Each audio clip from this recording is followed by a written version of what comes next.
So what was it that made things so bad that you ultimately left? The drinking. Well, I don't want to bring all this up.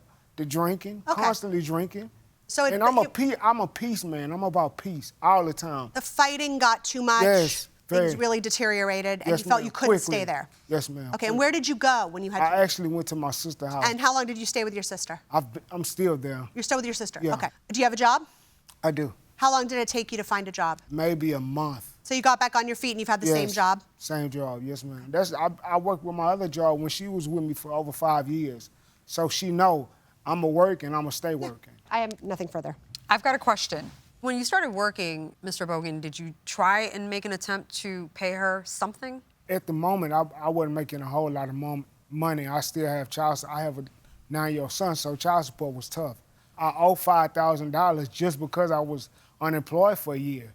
So no, at the moment, I have not reached back to her and say, here.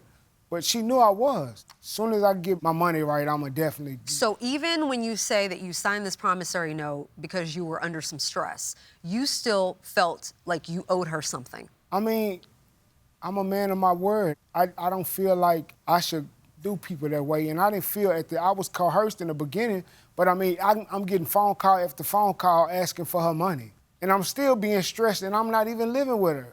Okay. All right, we're going to excuse the parties while we deliberate in this matter. Thank you both very much. This courtroom is now in recess. Look at an exit. Use the doors.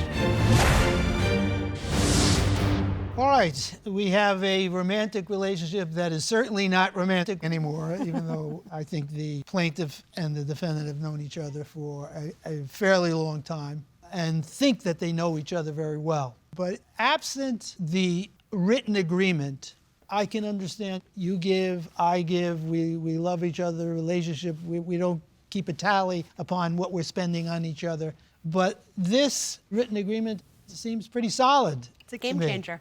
Yeah. And I think the defendant's excuse for signing it really doesn't rise to the level of us voiding this agreement for coercion or anything like that. I agree. And then right there at the end, he admitted that he wanted to still pay her something. So he does acknowledge that she's owed something. He says it's because she still was harassing him, but no, he admitted that there was money that was owed. And she was pretty thorough in her receipts and documents and everything that she's tallied up, all in an effort to help him find a job so that she could stop doing this. And again, like you said, Judge Juarez, that it's signed. The only caveat I would make is that I do not believe she's entitled to the amounts that she added after his signature. Are you talking about the July electric bill? Correct. Yeah. Well, I think the July would be accounting for June, no? I mean, that's usually how it works. Well, you know, frankly, it's almost academic because the tally on this agreement is $4,942. Our maximum jurisdiction is $5,000. Right. Just as a matter of sticking to the law, I would only give her the $49,42.78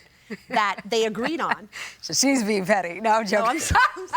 No, I understand, but I want to make sure that it was July, because usually when you're talking about electric bills, they're taking into account the month prior. Yeah. So are we sure that the electricity that she's wanting to charge the defendant was during the time that he was gone? It doesn't matter to me. They signed an agreement on a particular date. It's after the promissory note, but she also has a So note there that says... We're going to come to an impasse over $10. You're right. $10. We're being petty. No, So I'm going to resolve it, I hope.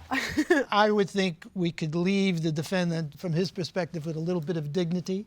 and I would agree with Judge Juarez at $4,942. I think she covered it when she said this is not a final total, but I will go with I'm you all. inclined to agree with your sentiment. I'm inclined to agree with your verdict. Oh, God. So we've got a verdict that's unanimous. It's unanimous, yeah. Okay. Terrific.